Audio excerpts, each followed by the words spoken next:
Il y a eu trop de tueries. On m'a fait coucher et on a allumé le feu.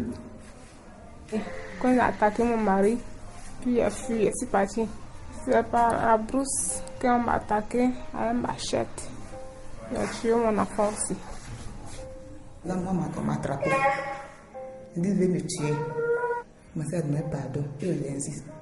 Il dit, je vais te tuer. Il veut me macheter. Ils sont rentrés dans notre maison, ils ont cassé la porte, ils ont tiré dans la maison. Il y a une petite fille de 5 ans qui a pris des plombs dans le cou. Elle est morte sur le champ. Ils m'ont mis dehors, on m'a dit de m'asseoir. Donc il a pris son canon 12, il a braqué sur ma nuque. Il n'y avait plus de balles. Il a pris la machette, elle a tapé sur ma tête là. Pour lui, j'étais mort.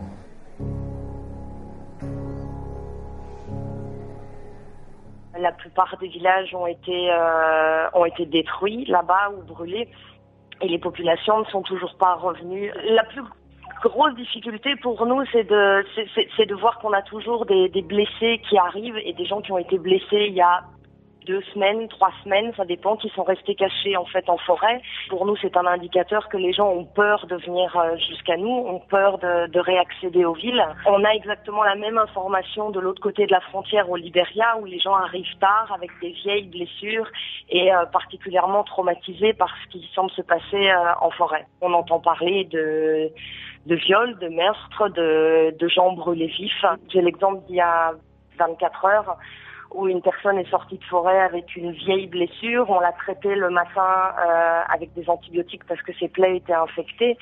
Et dans l'après-midi, il est revenu nous voir en nous disant qu'il avait été menacé de mort par l'autre communauté, par la communauté adverse.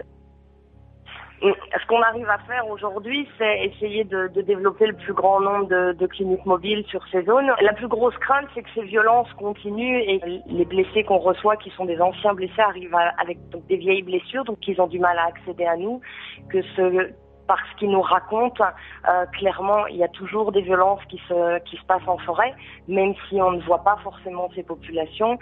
Et l'autre indicateur également, c'est que les villages restent vides et que les gens n'ont toujours pas le courage, du fait qu'ils aient peur, de revenir chez eux. Mon habitation est détruite. Et puis, pour ce qui concerne tous les biens qu'on a, il n'y a plus rien. C'est un cas très urgent. C'est des humains qui sont en train de dépérir. Si on se retourne, on peut arranger les maisons avec des papeaux, mais on ne peut pas manger. Parce que la femme va aller chercher de quoi comme manioc au champ, et puis on va l'attaquer, on ne sait pas. Je répartis dans mon secteur, dans mon village, c'est mieux, mais la sécurisation, c'est ça qui est très nécessaire. Et où je vais mettre ma famille, je ne sais pas. Et j'ai la panique de retourner dans mon pays. J'ai la panique.